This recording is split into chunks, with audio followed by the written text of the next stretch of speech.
Oh, Nancy's been living the life. She's the queen of Andalasia. She's been living in the fairy tale world with her gorgeous husband, King Edward. They sing all day long. They frolic. They have friends, little creatures in the woodlands. The little mice make her dresses.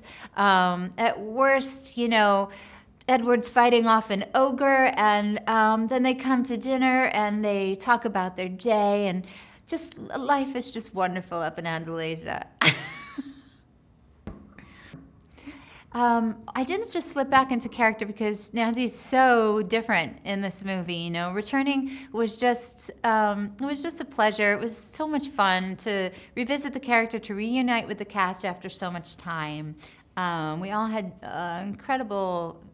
We had so much fun together, and what was fun about revisiting Nancy was just that in the first movie, she was sort of the cynical New York girl.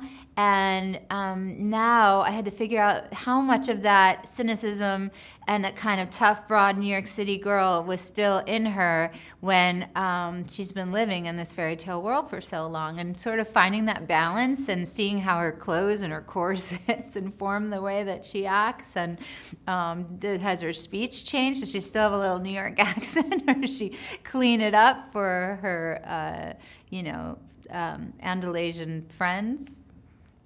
Oh, it's when Stephen Schwartz and Alan Menken write you a song. It's just incredible. And Stephen Schwartz has been like my wizard behind the curtain for many years, having written the music to Wicked as well. And so it's such it's an honor when they write you music. It's a relief because they know my voice so well and they write for me and for my strengths. It was also really cool because we were in the middle of the pandemic, we were shut down, and they started to get creative with how you could record in your own home. And they sent this sort of James Bond suitcase that you opened up and had all these electronics and a microphone and a way to record. And I went into my walk-in closet, which was good because the sound is padded in there and good for recording. And I hung the lyrics to Love Power on a pants hanger, with the clips. And I read the lyrics and I had the mic and I sang my vocal, which is still there today. I think the original film was so smart and witty and clever. And it embraced all the things about Disney movies that we love. But it also kind of, without making fun of it, it winked at it. It was also, I think, just Amy Adams. I don't think anyone else could have played Giselle the way she did because she's such a brilliant actress. She was able to bring all of these levels and dynamics to this woman that I don't think we've ever seen that before. Someone that has to bring an animated character to live action in real life. So I think Amy was the secret sauce there.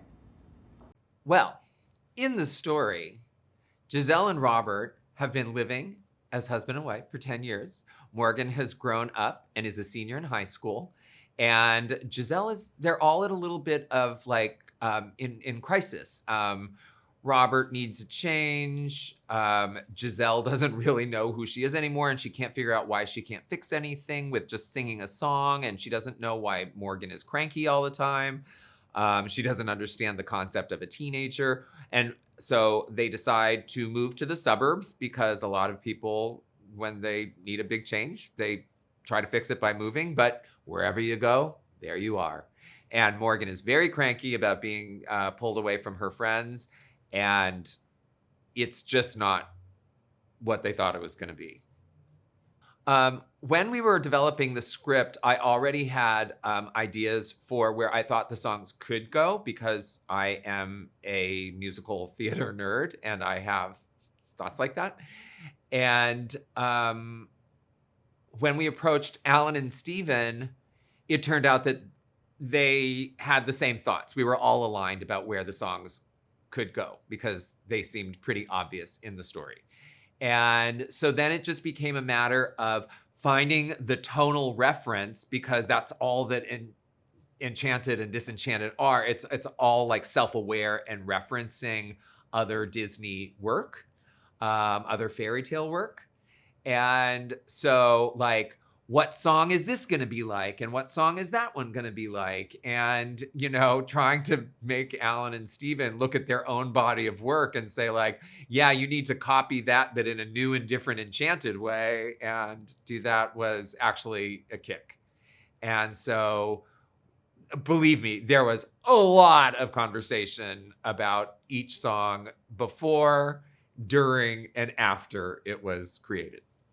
I'm so excited about Patrick and Adina getting to sing. But obviously, for Patrick, it's just because like this is just like a cool moment for him where he was asked to do something that was so outside of his comfort zone, and to see him actually get up to speed and do it and take it on with so much gusto was pretty great. But then like letting Adina unleash that magical cornerstone now of Disney voice in this movie, in both animation and live action, was everything. It was absolutely everything. And there was going to be no version of this that would happen without Adina singing. Amy and I were like, yeah, that ain't gonna happen. Like, she's gonna sing. Filming Batter was one of the great times that I had on this. Now, it's divided into little chunks. And so it's not like I shot the entire song ever in one thing, but like the scene where they are together in the sort of royal coffee house, as it were,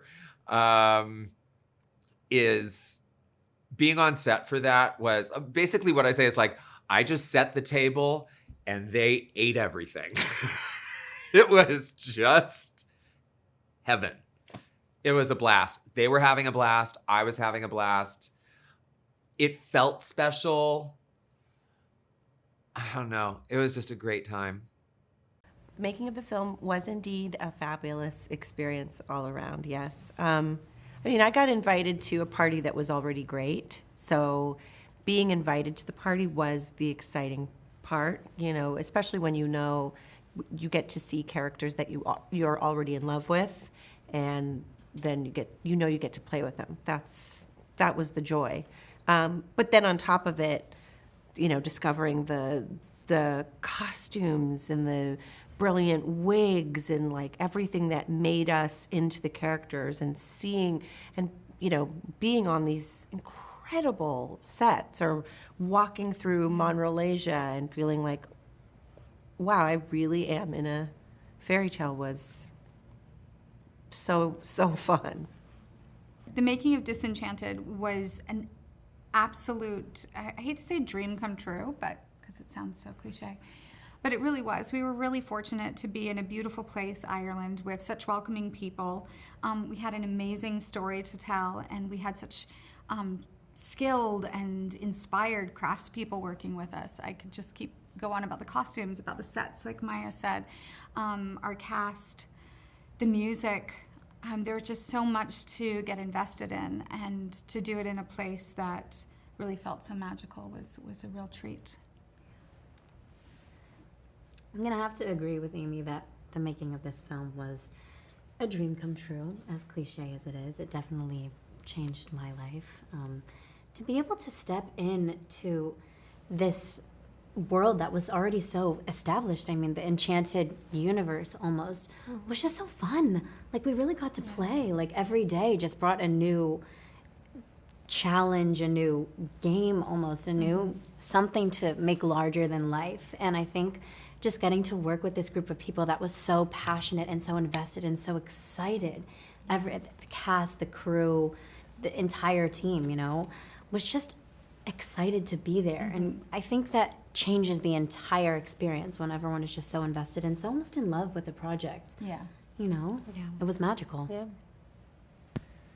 Producing this film was a very unique experience for me, because I've produced other things, but never something that I was involved with 10 years previous, or as it was 11 or something. So I had such a deep understanding of the characters and sort of where I saw their journey. So it was wonderful to get to contribute to where Giselle might be and what she might be feeling and what is her evolution. So that was something that I was grateful to be sort of on the at the starting line with, because I really got to help build Giselle and this world that we create in Disenchanted.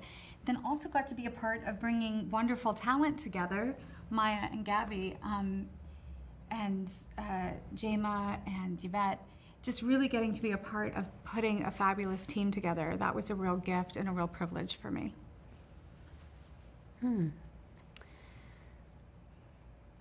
I think the funniest part about playing a fairy tale character and a real world character is because,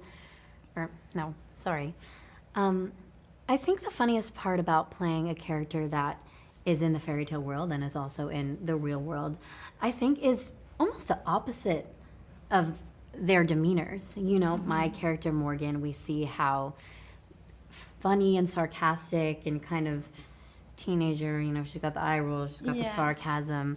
And then all of a sudden she comes flying down the stairs one day and she is this twittering, chirpy mini Giselle. She's the ingenue. Exactly. Yeah. And I think it's, Morgan never necessarily saw herself as that role in the story. And I think it's so interesting to step into completely different shoes while also having the essence of who you are inside. And I think it kind of gets to tell the story that not all ingenue princesses are necessarily the same. You know, it's not always the same chasing after the prince. Exactly. Or princesses I do love can that save about the day. Morgan. Yeah. You know? Absolutely. Well, I knew that the fairy tale version of Malvina could only go even further in its arch sort of insanity of being awful, like pushing it to the limit. And that was really fun. And also really fun knowing that there was a place to go even further, was the excitement when we were playing the real world version. But for me, Malvina's real world version is so far from a real human being anyway, that it was exciting to know that you could lay the groundwork in the real world, knowing that it was going to get far more exaggerated. And that was the fun too of learning when we would find out what we were going to be wearing and what we would look like. You know, you start here to end here, and all of that was such a fun game to be part of, you know. Well, playing Giselle has always been sort of a tightrope walk, because we're playing someone who has to be really believable and earnest. And getting to play her with this sort of duplicity is really wonderful, because again, we're playing on an archetype, but we're able to, you know, we have such great resources in all of the previous Disney films that have been laid out before us, how it's almost like a map of archetypes, and you can choose different qualities and characteristics from all of them. So Giselle's sort of an amalgamation of a lot of different princesses, and as she turns, she becomes this mix of different villains. So it's wonderful to be able to dive into that lexicon of Disney classics and sort of find inspiration. And that's something I've always really enjoyed, is kind of sort of taking little pieces from different characters through history and getting. That's what's so fun about Enchanted, is it sort of has its own rule set, and it's really fun because it's almost like no rules, and it's so freeing. Yeah, Like a toolbox. it is. Yeah. Yeah, my audition for this, it was all done over Zoom. I met Amy over Zoom. We read together a few times. And for my last, what I thought was audition, I was told I had to come back in and read one more time. I sat down on Zoom, and our director, Adam, he said, "Oh, there's just been a few script changes. We want to send you the new material. I'm just going to put it in your chat for you, and I'll send you the new lines." And I'm freaking out. I'm like, I have to cold read new lines right now with Amy Adams on Zoom. And I open up the chat window, and he's like, "Are you reading?" I said, "Yeah." And he just sends, "Congrats, you're Morgan." No words. Yeah, no it's really cool. words. You know, just to be able to hear that news too. Like, how often do you get the chance You to handled hear it like everything. You handled it with such grace and dignity. Thank you. I'm glad somebody wasn't there when they told me I was going to be playing Giselle, because that was not that graceful. Did you just rip the curtains off the walls? And I was walking down. Honestly, are you guys okay? Well, can we Yes, digress? I was in Birmingham, Alabama, shooting Talladega Nights, Oh. and I remember I was walking down the street, I got a call, and I'm just walking down the street by myself, and they said, "You got Giselle." And I think I started hopping up and down like a bunny by myself in downtown Birmingham. Yeah. I had to keep There you it go. together. Not to make it about me, but No, you guys were watching. I was like, You I'm were not so gonna scream. graceful. I'm not gonna cry. I'm gonna cry. you I'm were crying. fantastic. I'm not gonna cry. I'm crying. Yeah, and there's, As you should. We were so lucky to have her. We are so lucky to I'm have so her. lucky to join you guys. Hey, I'm just lucky to be here. Well, Robert has been busy with his law practice, and he's obviously a very big family lawyer and, very, very busy all the time. So he's been quite caught up with that. But I think he's done a very good job raising his daughter, Morgan. He's very close with her. And now, Robert and Giselle are expecting a baby. So we get to see what it's like for Giselle to be a new mom. And also raising a teenage daughter, and what happens when your daughter goes from, a little girl to a tween to a teen, and we get to experience that. And Giselle is really certainly challenged. And, I think that Giselle really wants to grow. I mean, Robert, again, has gotten set in his ways. He's fine living in New York City. Yes, their apartment's a little cramped, but things have changed. And I think Giselle really takes it to heart. She wants things to be as special as they can be. So she realizes that she needs to change things in their family, and moving to the suburbs and growing and living in a house and having something like organic growth happen. So Robert, I think what's great about him in this second movie is he's way more accepting of understanding that Giselle really has good intuition. Giselle really does have a great point of view, and they bond over it, and he's willing to support her in wanting to make this move. And I think it's great to see that this married couple has progressed. They are in love, and he's very supportive of what Giselle wants to do. I think that the character of Giselle was a very relatable one. I think, that Robert's character was very relatable to a lot of people who saw the movie, but I think mostly the movie really entertained on so many levels. Song and dance, the great music that Schwartz and Macon created for the first movie. I think the fact that, the music has been the thing that has always, been recognized about Enchanted as being so special. And I think we had a really great story. I mean, Susan Sarandon was terrific. I mean, Patrick and Amy were amazing. I think that, what James Marsden did with the Prince was wonderful. And I think we were very fortunate to have Adina in that first movie, see her character grow so much. And, I think that's why there was a great need for a sequel, to see what happened to these characters. Where did they go? How did they grow? So, at the end of Enchanted, Jimmy and Adina just disappear into a manhole, and where are they? What are they doing? What's happening in Andalasia? So in the sequel, we really wanted to bring Andalasia to the forefront, which is why so much happens in the middle of the movie in Andalasia. Well, we're very fortunate in the development of the movie to think about a really great character that would be the new villain. Because in the first movie, it's very hard to top Nerissa, played by Susan Sarandon. So we had to think about what would be the greatest challenge for Giselle moving to suburbia. And that is that mom that controls the town, who wants to remain in control of the town, and what would happen to her if she was involved in a fairy tale? How does she grow and change? So Malvina's character is a real challenge to Giselle, and Maya Rudolph was like such a phenomenal addition to this movie, because in Disenchanted, Maya Rudolph gets to really challenge Giselle from day one. And then when Giselle makes her wish, well, then we get to see Malvina grow into a full witch, and then it's game on. Patrick Dempsey, again, like he's progressed from the first movie in Robert's character, but, he's embraced Giselle completely. He wants everything to be as good for the family as possible. And so he's willing to make that leap and go into suburbia and take on a whole new reality. It was so great to put this whole team of characters back together.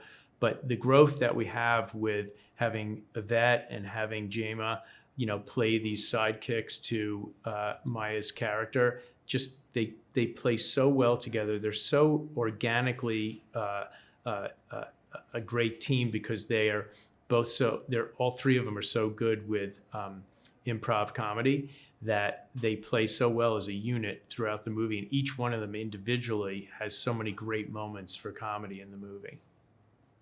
I just want to say that Megan and Schwartz did such a great job with the music on this movie, and I think that it was such a great opportunity to see Idina Menzel be able to sing, and see her character, come to life through Love Power. When Jimmy and Idina bring the wand, it's so great to watch them play. Well, it's a hard job to step into the, midway development of a movie and sort of be able to shape it. And so Adam brought Richard LaGravenese onto the project, who was a great writer and phenomenal credits, and the ability for the three of us to meet and talk and try to shape what the future of the movie would be was just a great opportunity. Adam Shankman's the perfect director for Disenchanted because he brings with him a rich history of understanding comedy, dance, music, and Disney. So he was able to fully envelop the movie with all of his skills and talents to develop it from script to screen. And I watched Adam work, just for example, when we first got to Ireland for 7 weeks, just doing the choreography, focused 100%, working before that with Menken and Schwartz on all the music and seeing how the music would progress character and concept so well. So for us, it was remarkable to watch Adam put all of those pieces together. I would go sometimes to rehearsals and watch Adam work, and it was remarkable whether he was choreographing 2 dancers, 1 dancer, or 150 dancers. He had so much focus and so much ability, and he knew when things were right, things needed to be better, and he was always shaping and reshaping and always willing to break it apart and put it back together again. Adam was the perfect director for this movie. It is remarkable when you start developing a movie and you go from script to now the practicality of having to make the movie work. So we were very fortunate to bring onto the movie Dan Henna, who's a brilliant production designer. And when Dan and Adam would first talk, we would say, wouldn't it be great if we could find this special town and we didn't have to build it? And maybe we could use some of that building on other things and really focus our resources. So we searched and searched high and low when we were very fortunate to be shooting in Ireland. In Ireland, the backdrop of the country was so the right backdrop for Disenchanted. But we were very lucky to find this little town called Enniskerry. And Enniskerry became our town. And it was our town that they first drive into, and it's our town that transforms into the fairy tale town of Monroeville. So Monroeville is our town that we start with, and Monrelasia is the town that it becomes. And we were very lucky to find this great little town called Enniskerry in Ireland that's not far from Dublin. And the town just was the perfect sort of town to have the movie work within. It wasn't a square, it was a circle. It wasn't flat, it had hills. It had some beautiful period buildings that looked like a Disney fairy tale. And as a matter of fact, all around it are these historical buildings and gardens that just speak to, what this movie is. So we were very fortunate to find the town of Enniskerry. How familiar was I with Enchanted? We watched Enchanted when it came out, and we thought it was so good and so funny. I love the concept. Amy's in it, so right there, she did such a wonderful job, and I love that. I love it. First of all, I'll watch anything that takes place in New York City. So right there, they have me. That plus Amy, done. My character was fun to play because he's like he's a snitch and he loves gossip, and so he feeds Maya Rudolph's character information. So he's like her right hand man, kind of like a lackey more than right hand man.